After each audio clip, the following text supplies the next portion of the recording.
Hello class 9. Today we will discuss program and demands of the early nationalists, which is a part of lesson 3. The main objective of this part are as follows: constitutional reforms, economic reforms, administrative and other reforms, defense of civil rights. Before discussing the topic, we must know the important terms: Legislative Council, upper house of the state legislature; Swaraj, self rule; stagnation, the state of not flowing or moving; industry, a place where the raw material is converted into finished goods; economic drain, transfer of resources and wealth; repeal, revoke a law, act in the parliament; technical knowledge, skilled education fit for industries; bureaucracy, a system of the government in which most of the important decisions are taken by state officials rather than elected representatives; tooth and nail, it is a proverb. It means make strong efforts by using all resources. In this topic, program and demands of the early nationalists demanded political and economic reforms to unite the people of India on the basis of common economic and political program. In this part, we will discuss constitutional reforms and economic reforms. Constitutional reforms related with the administrative reforms. Here, Indian wanted a large share in the government of Indian country. Their demands were as follows: expansion and reform of the Legislative Council. Legislative Council means upper house of the state legislature. It means the highest law-making body at the state level. Power of this council member should be enhanced. Members of the council should be increased. They also demanded Swaraj, which means self rule, within the British Empire. Slogan of Swaraj, as we know, raised by Dadabhai Naoroji when he formed the East India Association in 1866 in London. Dadabhai Naoroji also published the book Poverty and Un-British Rule in India. Now let's come to the reading part. Program and demands of the early nationalists. Early nationalists means leaders, those who wanted to bring the change through constitutional methods. Early nationalists wanted certain political and economic reforms. Political reforms are related with the administration. Economic reforms are related with the income and expenditure, with a view to unify the people of India on the basis of common economic and political program. Their main demands were as follows: they demanded the constitutional reforms, economic reforms, administrative reforms, and defense of civil rights. Now we will discuss constitutional reforms. The early nationalists wanted a large share in the government of their own country. They demanded the expansion and reforms of the Legislative Council. As we have discussed, Legislative Council is the upper house of the state legislature. They wanted that the membership and the power of these councils should be increased and members of the council should be directly elected by people.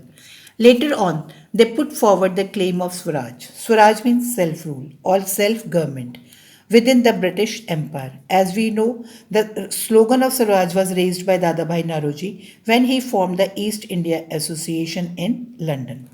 Now, second is economic reforms. Economic reforms are related with the income and expenditure.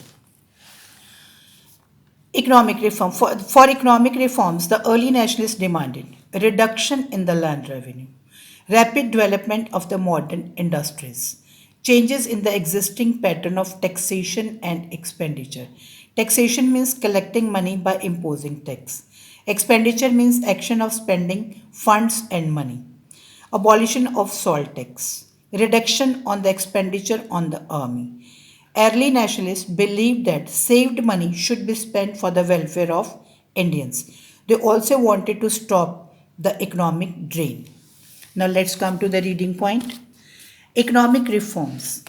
Early nationalists blamed the British government for the economic backwardness and stagnation of the agriculture and industries. As we know, agriculture was the main occupation of the people. Industry is a place where the raw material is converted into finished goods. In agriculture, they were growing most of the food crops, but British wanted that they should grow the cash crops. and they were not in favor of encouraging the agriculture. Moreover, early nations demanded the reduction in land revenue. They demanded rapid development of the modern industries. They advocated the use of Swadeshi goods. Swadeshi goods are those goods which are manufactured in your own country, and boycotted the foreign goods, means say no to foreign products. Why? To promote the Indian industries. Moreover, they demanded the basic change in the existing pattern of taxation. Taxation, I told you, to earn the income by imposing tax, and expenditure to spend the money. They demanded the abolition of salt tax because it hit the poor and lower middle class. And salt was very essential product which hit the poor, lower and the upper class people. They also demanded reduction in the expenditure on the army, and amount of saved should be spent for the welfare of Indians. Whatever amount is supposed to be saved, that should be spent for the welfare of Indians. They demanded that economic drain of India should be stopped. They were not in favor of drain of wealth. Children, in this video we will discuss till here, and in next video we will discuss the next point. Thank you. Hello class 9th. Today we are going to discuss the remaining part of programs and demands of early nationalists of lesson 3, page 92-93. Main objectives: administrative and other reforms, defense of civil rights. Before discussing these two topics, we must know the following terms: Indianization, practice towards the end of British rule. Arms Act, act passed by British Parliament when the Indians were not allowed to keep the weapons. Repeal, revoke an act in the Parliament. Judiciary, law protecting body. Primary education, basic education. Banking, it is an industry where cash, credit and other financial activities are handled. Bureaucracy, when the decisions are taken by high officials. Arbitrary act, law passed on the one's opinion. Civil rights, legal rights to freedom and treatment of equality in the society. As we have discussed earlier, the constitutional reforms and economic reforms, now we will discuss about the administrative and other reforms. Early nationalists wanted to reform the administrative system. Why? Because it was corrupt, inefficient, and very oppressive. Corrupt means act dishonestly, inefficient means unable to do the work, very oppressive, very harsh. They demanded educated Indians should be appointed on the high post. They objected on the expenditure of the civil services. Why? Because its members were European and they were paid high salaries. Moderate also demanded the repeal of Arms Act and License Act. They demanded the facilities for the primary, higher and technical educations. Why? Because these are very essential for the upliftment of the Indians. They also urged for the development of banking, irrigation, medical, health facilities for the people. Police system was also required for the welfare of people. All these demands were made to safeguard the Indians from arbitrary act of the bureaucracy. As we have discussed, arbitrary act, law passed on the one's opinion. Bureaucracy means decisions are taken by the high officials. Now let's come to the reading part. Administrative and other reforms. The early nationalists also worked to reform the administrative system, which was corrupt, inefficient, and very oppressive. Corrupt means working dishonestly, inefficient, unable to work, very oppressive, very harsh. They were in favor of Indianization of administrative services. They demanded the appointment of the educated Indians to the high post.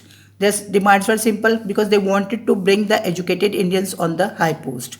They attacked the expenditure on the civil services because its members were European and they were paid high salaries. In this way, the amount of the salaries were going as a drain. They demanded the repeal of Arms Act and License Act and separation of the judiciary from executives. License Act and the Arms Act, when the Indians were not allowed to keep the weapons without license. Judiciary means law protecting body. Executive means law executive body. They wanted simultaneous examination in India and England for the Indian civil services. The early nationalists demanded facilities for primary, higher and technical education, which were essential for upliftment of Indians. primary education, basic education, higher education, education at college and university level, technical education, skilled education. They also urge the development of banking, irrigation, medical, and health facilities for the people, because these facilities are very much required for the welfare of people. They also demanded reforms in police system to set up the welfare state. Police system was also required for the welfare of people. Complete separation of the judiciary and executive. Judiciary means law protecting body. It should be separate from the executive body. They made this demand to safeguard the Indians from the arbitrary act of the bureaucracy. Arbitrary act means the law passed on one's opinion. Bureaucracy when the decisions are taken by the high officials. The next point is defense of the civil rights. Early nationalists opposed the restriction imposed by the government on freedom of speech, press, thought, association.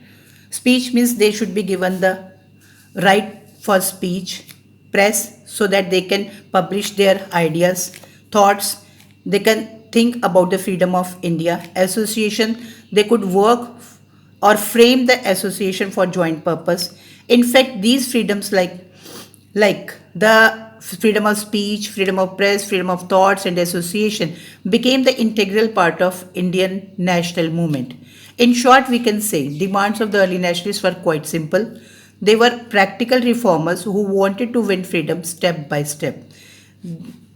They framed their demands on the moderate lines. They wanted to avoid opposition.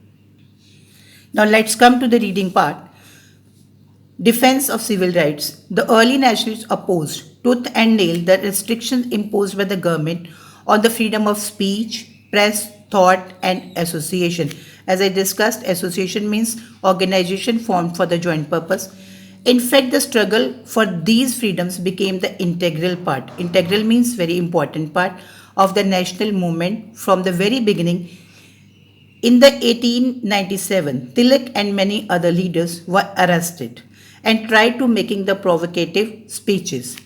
The whole country stood together against the attack on their liberties means freedom, and nationwide agitation means protest was organized. From the above account, it became quite clear that the demands of the early nationalists were quite simple. They were practical reformers. They wanted to win freedom by gradual stages and step by step. They did not pitch their demands too high because they wanted to follow the path of least resistance. They framed their demands on moderate lines so as not to arouse serious opposition. In short, we can say the moderate leaders, they wanted to bring the change but through the constitutional methods by avoiding the opposition. Today we will finish over do till here. Now children, you will have to reread this part again, the program and demands of the early nationalists, and solve the structured question number 1 and do on copy. Thank you.